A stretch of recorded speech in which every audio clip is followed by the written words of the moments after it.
Welcome back. I'm Jack Divine. I'm so happy to have you here today.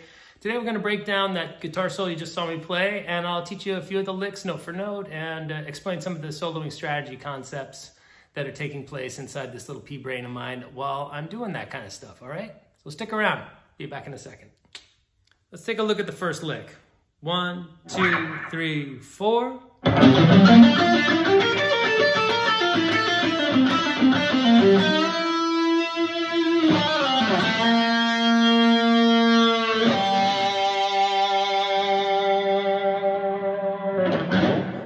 Be adding some pinch harmonics, a little bit more, aggression to the attack, right? But generally speaking, that's the melodic information.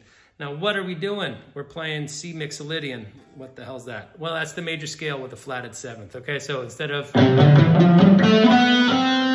going to take the seventh note in that series and bring it back one fret. The reason why this works is the dominant chord contains the 1, the major third, the fifth, and the flat 7. So it's not really that big a stretch to put that over top of it. To tell you the truth, theoretically speaking, what guitar players do all the time is actually a bigger stretch. We're kind of doing a square peg round hole thing by playing the minor third against a major chord when we play blues. So all the time that you've been going and you've wondered why sometimes it sounds a little sour when you're hitting that over top of, it's because you're hitting the wrong note, but that's kind of the point of a lot of rock music, is that tension, okay? So in particular, that can be seen, harmonically as a sharp 9 chord, like by Hendrix, right? So it's got a major third here, minor third here.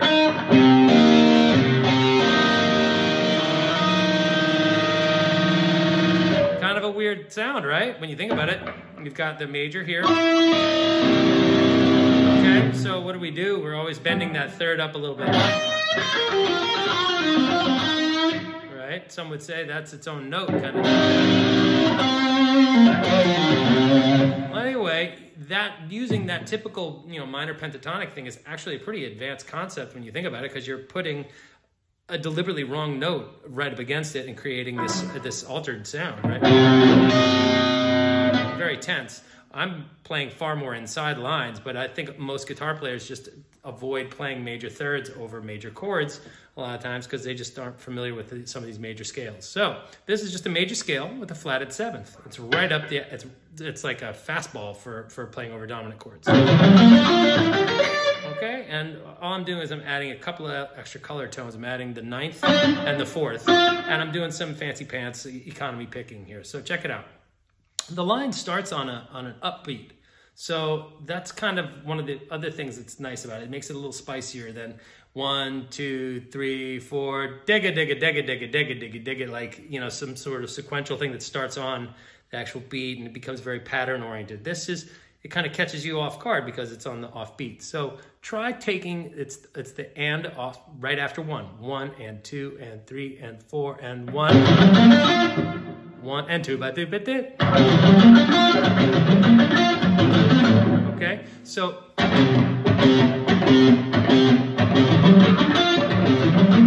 now I want you just to start playing like that with that little tiny, that little thing will help ground you, okay? You don't have to play it once you actually play it, but use your metronome. 1 and 2 and 3 and 4.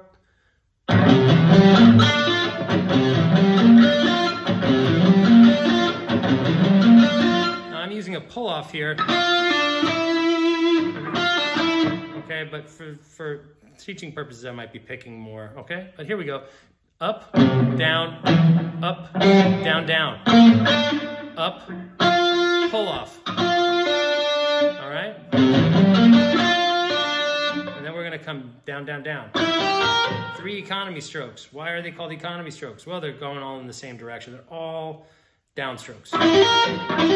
But they're not swept like that. And they're not, because that's inefficient. We're making 3 circles instead of 1 straight line. Okay? But along the way, I do want you to stop. I want you to kind of rest. In fact, in classical music, that's referred to as a rest stroke, right? But we do it with a finger. We go and then we rest into the adjacent string. Well, we're doing that using the plectrum or the pick. All right, lots of palm muting, and get your hand off the string once you hit it, because the line's moving fast and you want it to be clean and crisp. Okay, you don't want it to be... Okay? That's it. Okay, so we're going up, down, down, up, pull off, down, down, down. Up, pull off again. Okay, but that's the first half of it. Again. Now, we're in this nice wide open position. My suggestion is you get your thumb in the middle of the back of the neck for this next section. Frankly, you know, I'm playing this whole line pretty much there, and then I just kind of rock down a little bit. I drop my wrist. All right, and whatever you do when you play, don't jam your finger up like here, okay? You don't want to be up high on, that's why we arch our finger a little bit. We just want to have enough room so that we're not, you know, this makes things feel tight. But if you drop down here, you can really spread out, okay? So check it out. Nice big wide interval there from the flat 7 all the way up to the 9. Okay? So now we're in this position, and we're going to take advantage of that, okay? It's an upstroke on that, and we're going to pull off back to where we just came from. And then we're going to put our pinky down here, the 10th fret A string, rather A note, and go down, down. And we're going to pivot, and as we pivot to play 2 notes with this one finger, I want you to make sure you get your pad off of the B string. Don't go, okay?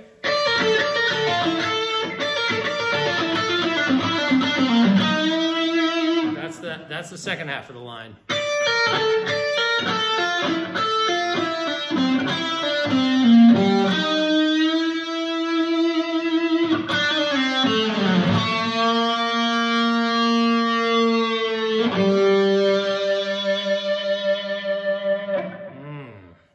Me likey.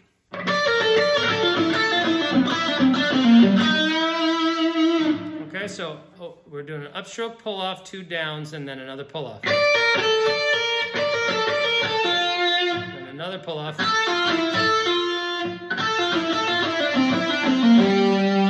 So now we're kind of taking this shape and we're doing it twice. And we're taking this shape and then we're moving it up a fret. Then we're hitting that, coming back here and bending this E flat note up into the major third.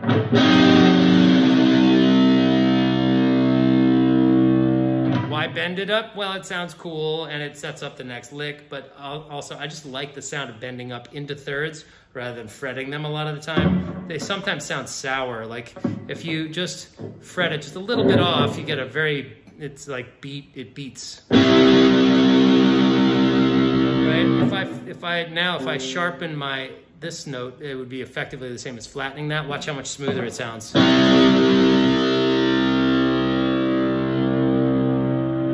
My guitar's in tune, but that's true temperament, right? And thirds are always a little sharp. So the way I get around it is I use that technique of bending up into them a lot. Anyway, try it. Maybe you like it. All right? So once you're bent up, hold the note. Don't be nervous and start wiggling right away.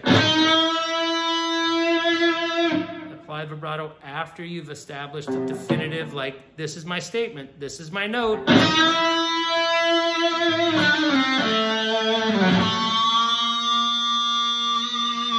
Okay, so after that, we do this little trill off the minor third and the 2. Back to the 1. That's the 6. Okay, that's A. Slide back down and grab the A again with your middle finger and bend up 1 fret.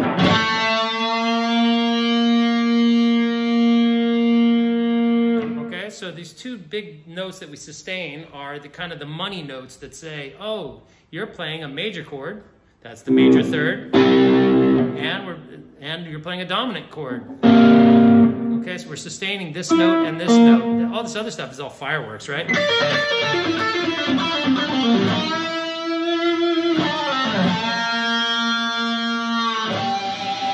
And finally, we come down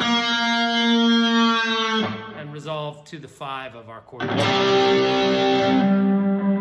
That's the G, all right? If you're lucky, you get a little feedback or whatever cooking, you're going to be sustaining that note for a little bit. Okay, so all in 1, 2, 3, 4.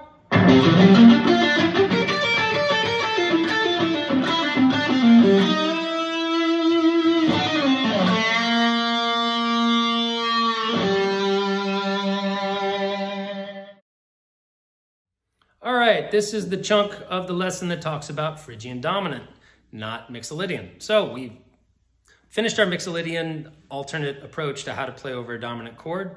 Rather than blues, we are going to look at the Phrygian Dominant. Now, what is that? Well, that's the dominance with some Phrygian flavor put on top of it. It's also very familiar. You're going to see these fingerings and that sound, you're going to hear harmonic minor, and that's good. That's what it is, okay? So we're going to have our 1, our 3, our 5, and our flat 7.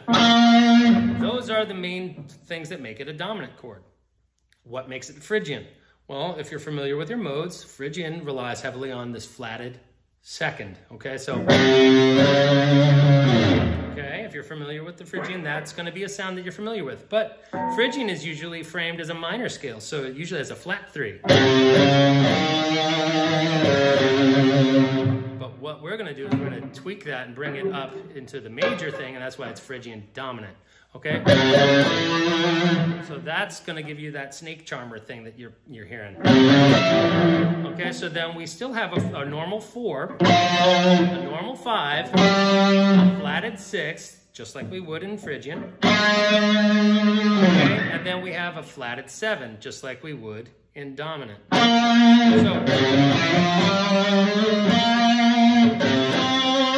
So we've got those are the color tones that are added on top of it.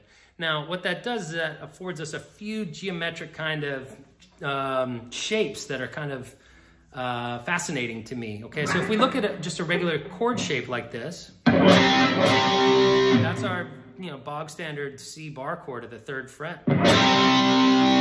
Okay, so the notes are okay, and if we wanted to get really technical, we could look at the 3rd, okay, in 2 octaves. Right, so let's look at that arpeggio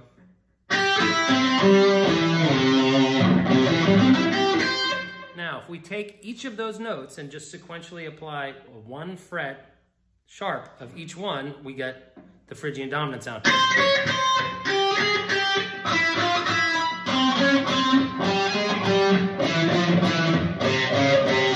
And then we've got our flat 7 here. Merry Christmas. That is a fun thing to know about.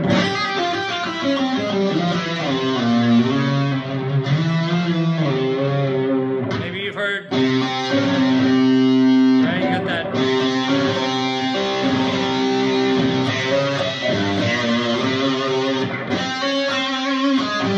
Very, very dark and ominous sound, but oddly enough, it has a major chord underneath it. So that's what's happening in that little section. Now that could be Mixolydian, but here I am bridging the gap and going, now I'm going to show you with that flat 2, we're in Phrygian dominant.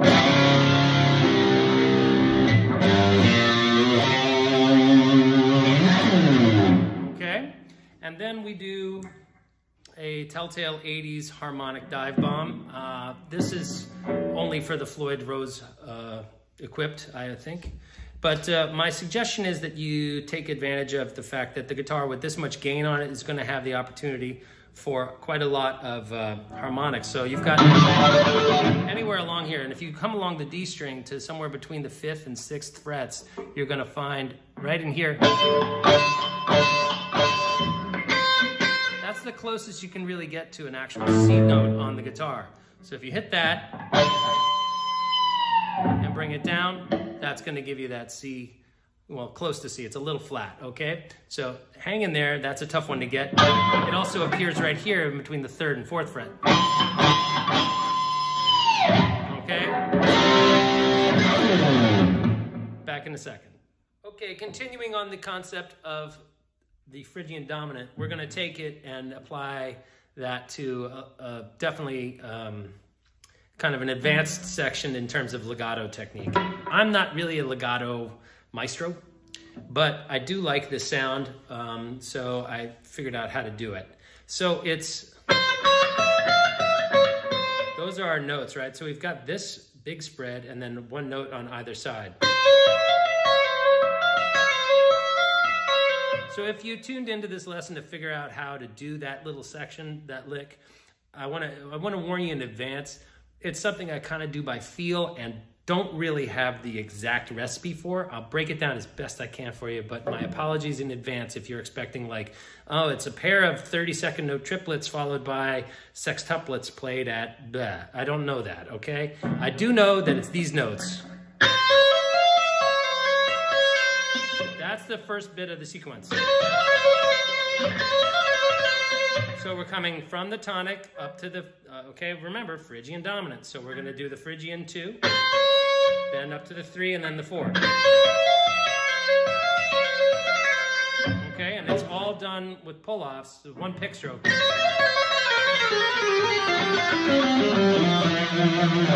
Okay, so I'll try to play it slowly, but it kind of breaks, I break down when I play it slowly. I kind of need to do it quickly to do it. Oh.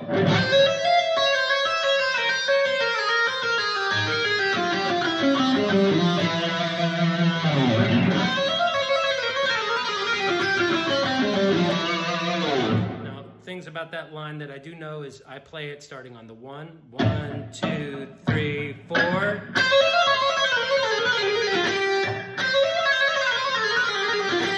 So that's the first chunk of it right there. It kind of ends on that G note there.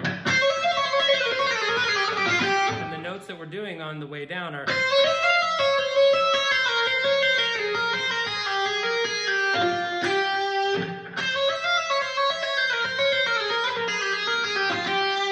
And then we kick into that sequence of...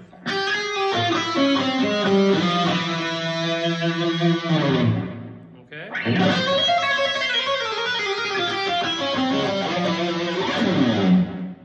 Nice big smear, okay? And then we come in with some more Phrygian dominant stuff. So that's a sequence based on the arpeggio shape of... This is kind of a gypsy jazz idea. where you're just taking that shape and you're doing the sequence of just adding the one note. They do that with diminished stuff all the time. Okay, where you're playing the chord formation, but you're adding the sequence on top of it.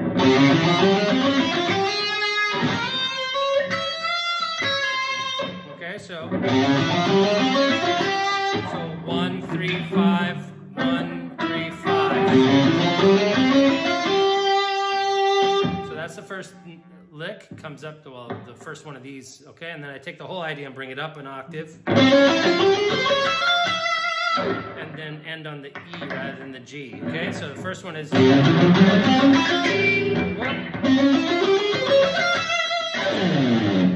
and then I come back for thirds on this plate and do more of a legato approach where it's pick, hammer. Okay, and then upstroke.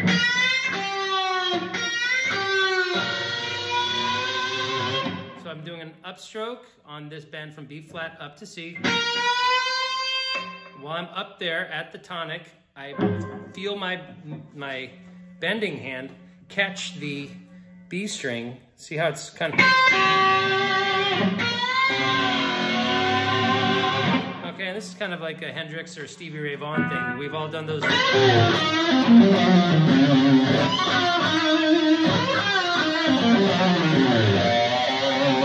it's the same idea. And it doesn't always work out so great, and sometimes it sounds ugly. If you get into trouble, make some racket, be aggressive, make some noise. Take a failure and try to struggle your way out of it. Don't just lay flat on your back and die as an instrumentalist, okay? If you screw up, embrace it, go with it, make it snarky and nasty.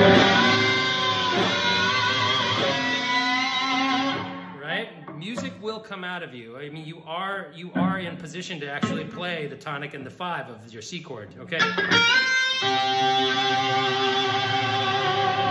Okay, I mean, I'm playing in an aggressive rock style right now, so I can pull that off. It might be, you don't want to do this on a ballad or something, probably it wouldn't be so great. So, so what's that lick?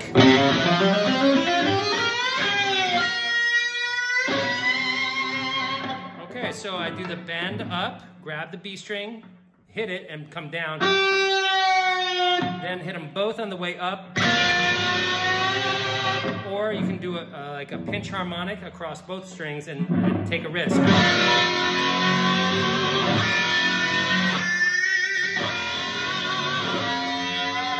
That one's really good. I tried that one, but I missed it on my take. That's 12 frets up from where I'm fretting it.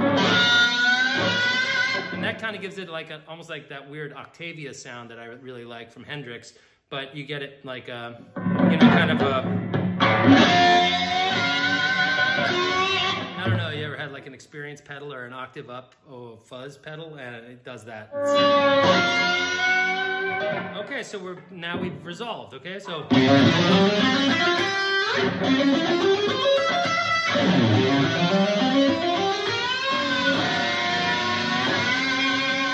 after all that snake charmy stuff, I kind of felt like, oh God, I don't want to get caught down in that rabbit hole for too much longer. So we came up with that kind of bluesy, Hendrixy thing. So there we are, basically playing the 1 and the 5 of our C chord, right?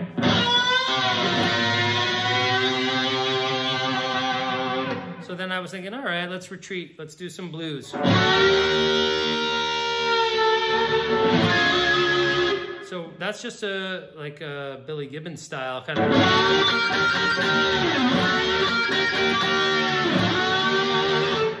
He does that with a slide, but I love to do it by bending 1 fret below my target note and doing a 1 fret bend. I told you, I'm all about the 1 fretter.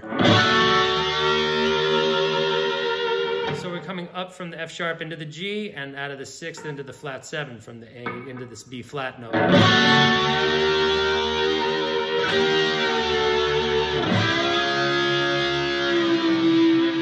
So we're basically just coming down chromatically, like a turnaround.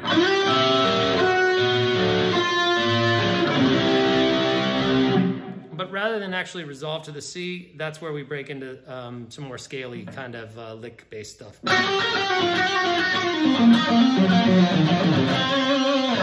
And that's more like a Warren DeMartini thing. So here we are suturing this kind of pseudo-Gibbons thing.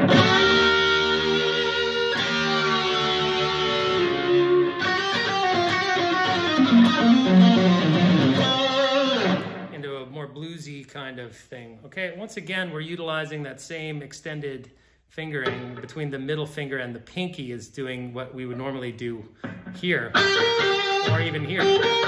So it does require a bit of a stretch, but it's really a cool idea. This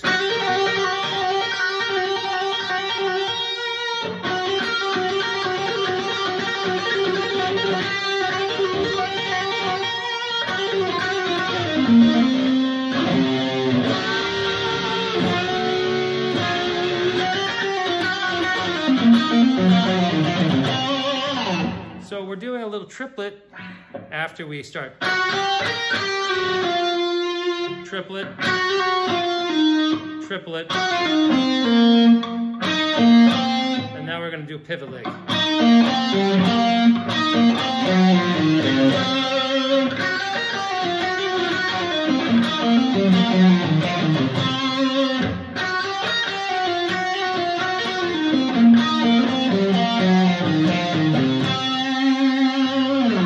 What is that? That's blues. That's just pentatonic blues with a big helping of flat 5 sauce all over it. So we got a lot of this note. So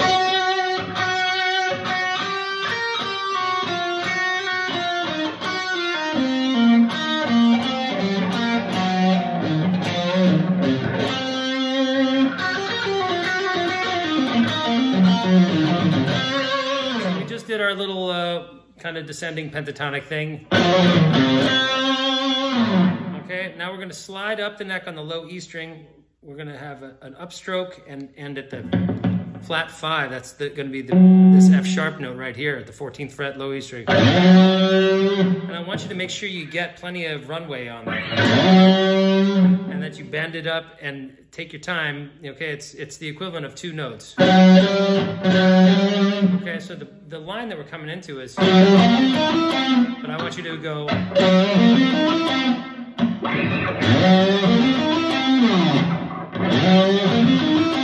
Right, that's the timing, okay? So all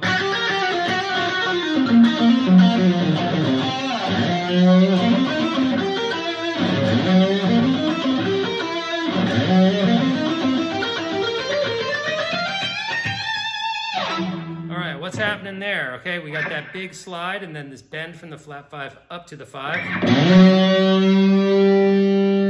Now we're going to do a downstroke and then an upstroke. And then another downstroke and an upstroke. And then that gives us the ability to do 3 downstrokes in a row. Another upstroke onto, just like we did, we're doing, okay? And instead of, now we're going to be doing this little sequence of down, down, down, down, down, up, and then another little series of notes.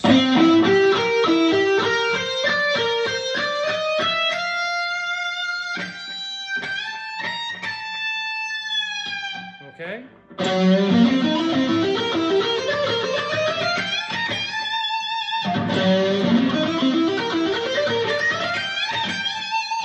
Sorry, I kind of cheesed that there, so.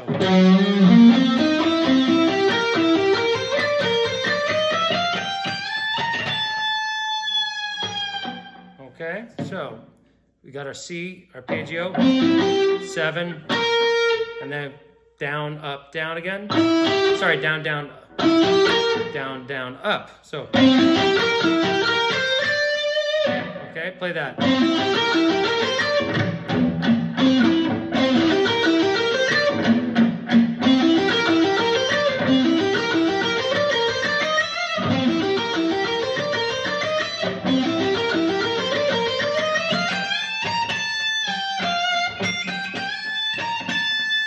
So it's 2 fret bend up to the 6 from the 5th degree in the C chord.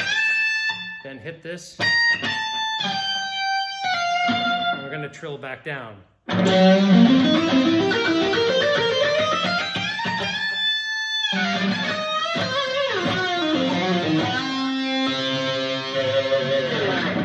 Okay, so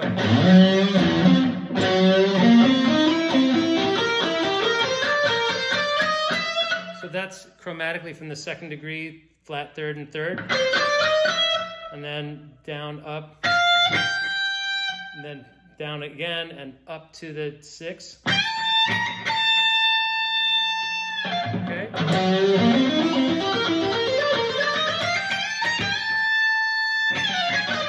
Okay, then I think I pick it one more time and then peel it away. Then come up here, grab the flat third. Like that. So give it a lot of vibrato on that. So that's 6 flat 3 tonic.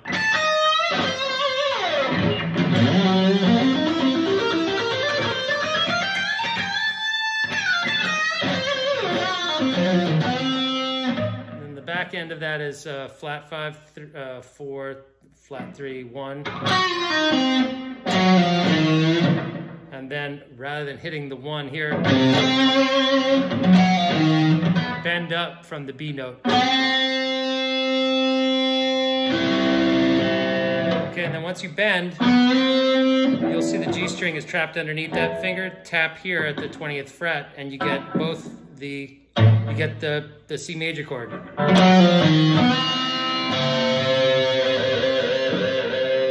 That's it. You're gonna hear the flat, the tonic and the third there. Okay, so.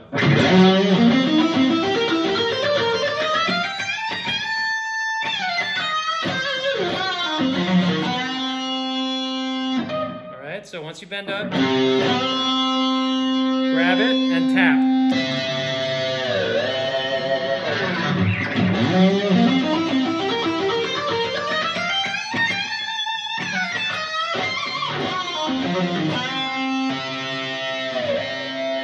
This is the home stretch here. That bit. Okay, so what are we doing? We're going to be commingling two ideas. One is Tim Miller's 2-1-2-1-2-1-2 arpeggios, and the other is superimposing the G Dorian scale over top of C7. So those two things come together with some juicy chromatics at the end, and we get our last little section. So starts here at the, I'll take it down here. If you learn these fingerings here and bring them up an octave, it's just easier than seeing the hand all bunched up here. So that's going to be C, E, so 1, 3, 5, okay, flat 7, 9, okay, and again, that's 3, 5, and then we're going to come up to the major 7 and bend 1 fret. So let's bring it up. So that's going to be 15, 19 on A, 2, all right, 2, 1, 2, 1, 2, right, 2, 1, 2, 1, 2, all right. So everything is happening in 15 and 19 or 17. So 15, 19, 17, 15, 19, 17, 15, 19, bend 1 fret. So don't delay. There's no timing in that. That's just as you pick, start bending up like a gliss. All right, and then we do the same thing, except we come to the A note here and bend up.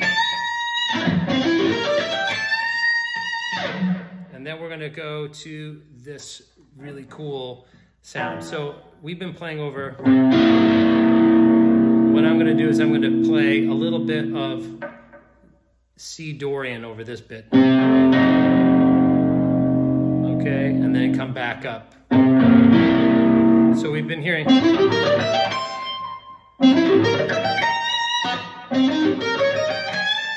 So that's going to be 1 flat 3, 5.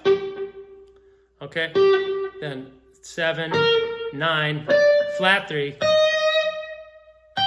5, and then we're going to bend from flat 6 into natural 6. All right, and that gives us that nice kind of Dorian sound of with that. Okay, it only happens for that one little bit, but I thought it added a nice color. It actually was a mistake when I was playing it, and I was like, oh, that's kind of hip.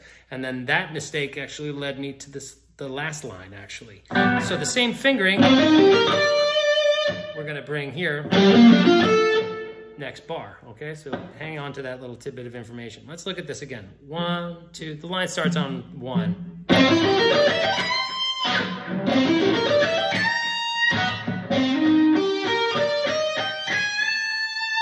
Okay, that's kind of weird. We're kind of playing chromatically up to the A, but we're bending that last bit. Okay, and then once we're bent up, we're gonna come down and fret this note in the 17th fret, but we'll actually be sounding the note of the 18th fret. That'll be the flat 7 of our chord, right? Okay, and that's kind of a bluesy resolution.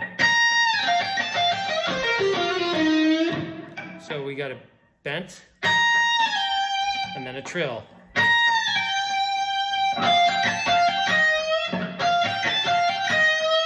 We're gonna Jeff Beck it up a little bit off of that flat 3.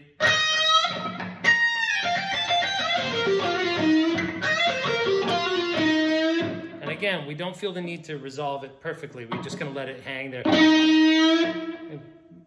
Indicate that we're headed, you know, up in pitch, but not down. We're not going to resolve really, okay? So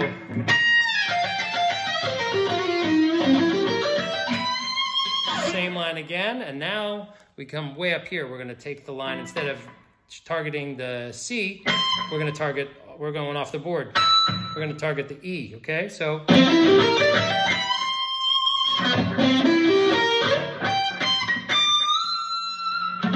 what is that? That's the same first 4 notes. And then we're going to slide from root up to 3rd. And that can be a bit of a challenge because your thumb's back here. It's a long way to go. And your hand, therefore, is going to be working at this angle. See the index finger? So getting these to bar straight is pretty challenging. So much so that I cheesed it in my take, actually.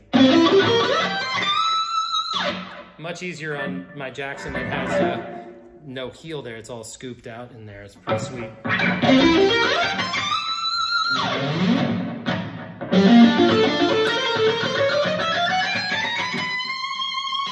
And that's the coup de grace right there, is that little bit of chromatic stuff. And that is 100% a doff of the cap to the master, who used to love to end with those kind of... I used to love those Eddie Van Halen solos, especially off like the Fair Warning era, you know, like Hear About It Later comes to mind, where it ends with this climactic kind of, you know, chromatic ascending line. And so I wanted to kind of go off into the stratosphere with him on that one. So half of the line is dedicated to that G Dorian idea. But once we hit that C note there with our middle finger, once we hit that upstroke with our that C with the middle finger, every note after that's going to be chromatic, okay? And we're going to play 2 notes with our pinky afterwards, and that's kind of the trickiest bit that happens afterwards. Did you see that? That was up on the C, down, up on the D, down on the E flat, and then an economy stroke into the B string to be chromatically, okay, because the G and the B string, you go chromatically without shifting. Okay, when we get after here, we're going to shift with our pinky there.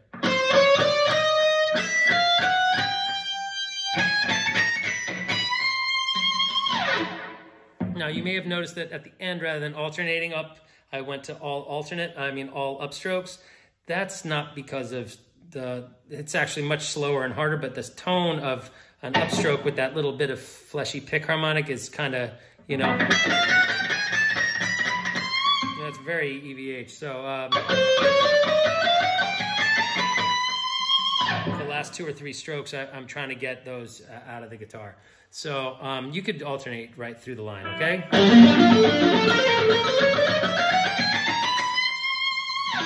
Okay, and we're coming the G Dorian, so that's going to be the Tim Miller style stuff with the Eric Johnson economy strokes. Okay,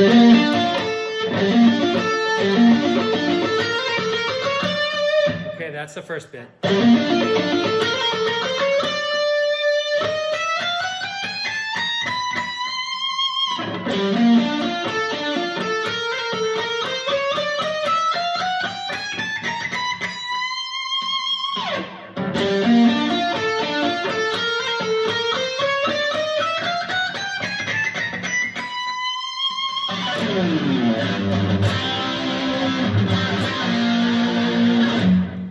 And that is all that was played, okay? So the ending bit altogether, 3, 4.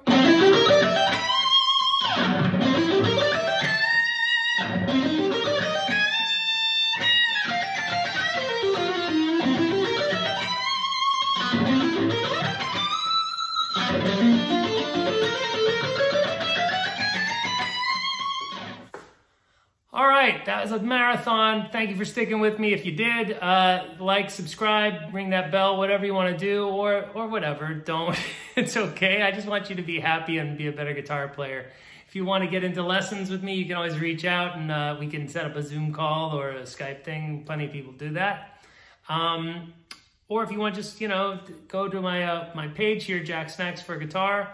And check out all the different options. There's lots of different stuff that isn't like Eddie Van Halen style stuff. It's just, the guy died and he was like my first real hero. And anybody who knows me knows that my locker was just completely filled with little cutouts and every little bit of information I could get my hands on, however misleading it was at the time. I certainly was, he was my first hero and still is. And I'm really sad that he's gone. I was fortunate enough to get to see him play a bunch as a young man. So and then as an older guy, I got to see him play as well. So, with David, both, pre-Sammy, with Sammy, and also, once they came back, with David Lee Roth. So, I'm super fortunate enough to have gotten to hear him play all throughout his life, and he was a real blessing for our community, and I really think, even if you are not a shreddy kind of metal dude, you gotta kind of give some respect and see what he did and how much it changed the world that we live in as guitar players and the world at large. He brought so much happiness and joy to a lot of people, and all through, noodling around on one of these bad boys. Hey, by the way, I busted out my old Kramer for this. Thanks again to Matt Brewster over at 30th Street Guitars for performing all the necessary tweaks and lovey-doveys to get this thing back up in shape. Super fun to have it back in the harem. And I want to just say, everybody take care of yourselves, be good to each other, and be good to yourselves. Play some guitar and, stay in touch. Cheers.